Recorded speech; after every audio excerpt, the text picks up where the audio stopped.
मित्रों, आप तो भगवान श्री विष्णु जी के वाहन गरुड़ जी के बारे में तो जानते होंगे। ऐसा कहा जाता है कि गरुड़ देव तीनों लोकों में सबसे शक्तिशाली हैं। मित्रों, आज इस वीडियो के माध्यम से हम जानेंगे कि गरुड़ देव भगवान श्री विष्णु जी के वाहन कैसे बने थे।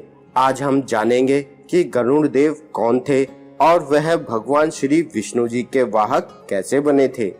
नमस्कार दोस्तों, आपका एक बार फिर स्वागत है आपके अपने चैनल सनातन डायरी में।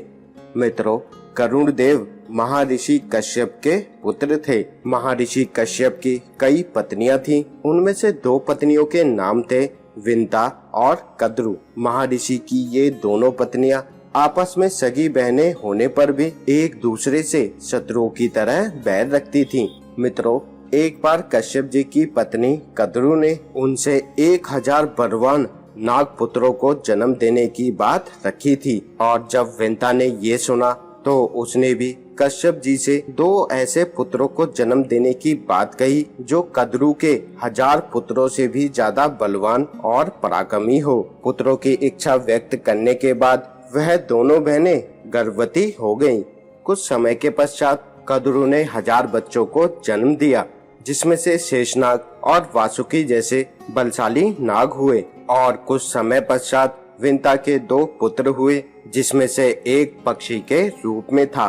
पैदा होने के कुछ समय पश्चात ही वह शिशु आकाश में उड़ गया और आकाश में जाकर भगवान सूर्य देव का सारथी बन गया। मित्रों, विंता के उस शिशु का नाम अरुण पड़ा। कहते हैं कि प्रातः काल में सूर्य उदय के समय की लालिमा विंता के उसी पुत्र अरुण की ही होती है। विंता को दूसरा पुत्र भी पक्षी के रूप में प्राप्त हुआ, जिसका नाम महाबलशाली गरुड़ था। गरुड़ बड़ा ही बलशाली और बलवान था। गरुड़ देव को जब ये पता चला कि उनकी सौतेली माँ कद्रु ने अपने नाग पुत्रों के साथ मिलकर धोखे से माँ विंता को अपनी दासी बना लिया, तो उनको बड़ा ही दुख हुआ।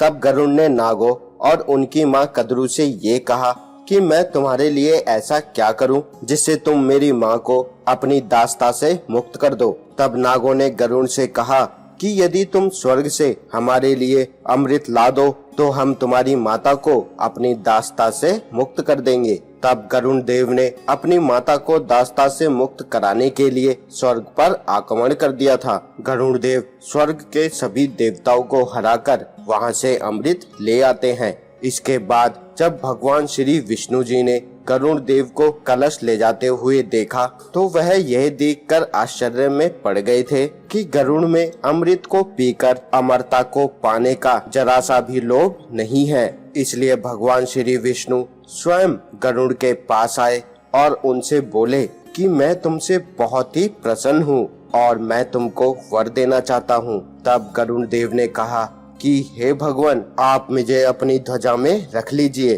तब भगवान श्री विष्णु जी ने तथास्तु बोलकर उनकी इच्छा पूरी की और साथ ही कहा कि तुम आज से बिना अमृत पिए ही अजर अमर हो। ये सुनकर गरुड़ देव बोले कि हे भगवान, मैं भी आपको दिल से कुछ देना चाहता हूँ। आप भी अपने इस दास से अपनी इच्छा कोई प्रकट कीजिए। इसके पश्चात भगवान श्री विष्णु जी ने कहा कि तुम मेरे वाहन बन जाओ। उस दिन से भगवान विष्णु जी के वाहन गरुड़ देव हैं। मित्रों, गरुड़ देव की ये कहानी आपको कैसी लगी हमें कमेंट कर अवश्य बताएं। साथ ही ऐसी आध्यात्मिक जानकारी के लिए आप हमारे साथ जुड़े रहिए। अब हमें दीजिए इजाजत। आपका बहुत बहुत शुक्रिया।